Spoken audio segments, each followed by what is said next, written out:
काफी दिनों से इसका इंतजार था। आज वफ अमेंडमेंट एक्ट को लेके जो कुछ सेक्शंस को लेके जो चैलेंज किया गया था सुप्रीम कोर्ट के जरिए कई पक्षकारों ने, उसको लेकर के सुप्रीम कोर्ट ने आज इंटरिम रिलीफ दिया है।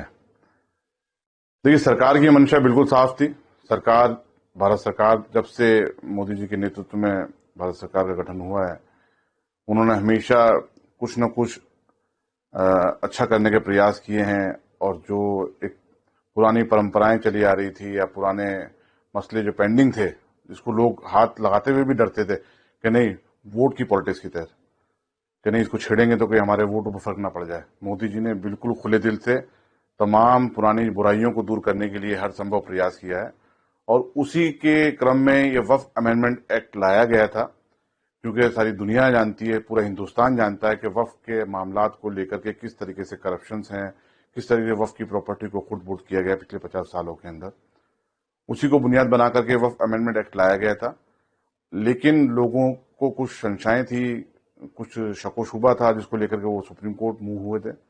और सुप्रीम कोर्ट ने आज एक बात तो स्पष्ट कर दी है कि पूरे एक्ट को स्टे करने का आधार नहीं है।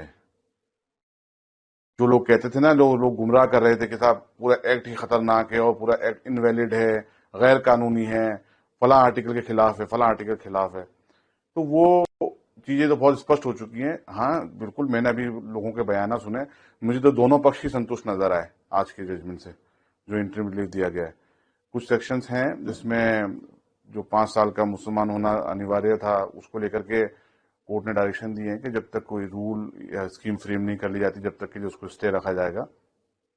दूसरा वक्फ बाय यूजर का था, जिसमें कलेक्टर को फाइनल अथॉरिटी करार दे दिया गया था। तो उसको लेकर के सुप्रीम कोर्ट ने स्पष्ट कर दिया है कि सेपरेशन ऑफ पावर्स वाला जो रूल है, कि जो जुडिशियल पावर हैं या वक्फ ट्रिब्यूनल के पावर हैं, वो एग्जीक्यूटिव तौर पे नहीं दिए जा सकते। तो कलेक्टर के जो आदेश होंगे उसको चैलेंज किया जा सकता है वक्फ ट्रिब्यूनल में और हाईकोर्ट तक, और जब तक उसको कलेक्टर डिस्पोजेस भी नहीं कर सकता। तो ये अच्छी बात है। देखिए, जो माननीय सर्वोच्च न्यायालय का आदेश सराखों पे, तो मानना भी चाहिए। लेकिन एक बात स्पष्ट हो चुकी है कि सुप्रीम कोर्ट ने ये कह दिया है कि इसको स्टे करने का आधार नहीं है। पिटीशन में इतना ऐसे कोई आर्गुमेंट नहीं है जिससे सुप्रीम कोर्ट इंप्रेस हो और पूरे एक्ट को स्टे कर दे। भारत सरकार जो वक्फ अमेंडमेंट एक्ट लाई है, और वो अब पूरी तरीके से लागू होगा पूरे देश में, और हमें पूरी उम्मीद है कि जो करप्शन वक्फ को लेकर के किया जा रहा था पिछले 50 सालों से, वो दूर किया जाएगा और वक्फ की प्रॉपर्टियों का सही इस्तेमाल होगा सोसाइटी के अपलिफ्टमेंट के लिए, मुसलमान खासतौर से मुस्लिम कम्युनिटी के अपलिफ्टमेंट के लिए। भारत सरकार की मंशा बिल्कुल साफ थी, जिसको आज सुप्रीम कोर्ट ने भी कहीं ना कहीं स्वीकार किया है। कल की जीत बहुत अहमियत रखती है हर भारतीय नागरिक के लिए, क्योंकि पहलगांव हमले के बाद में ये पहली बार भारत और पाकिस्तान की टीम आमने सामने हुई। और जिस तरीके से भारतीय टीम ने जीत हासिल करी है पाकिस्तान की टीम पे, उसको जीत डबल हुई है।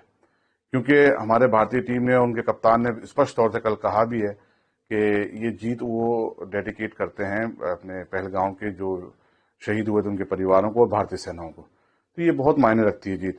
देखिए, भारत जब जीतता है क्रिकेट में तो खुशी तो होती है, लेकिन वो खुशी दुगनी हो जाती है जब वो पाकिस्तान पे जीत हासिल करता है।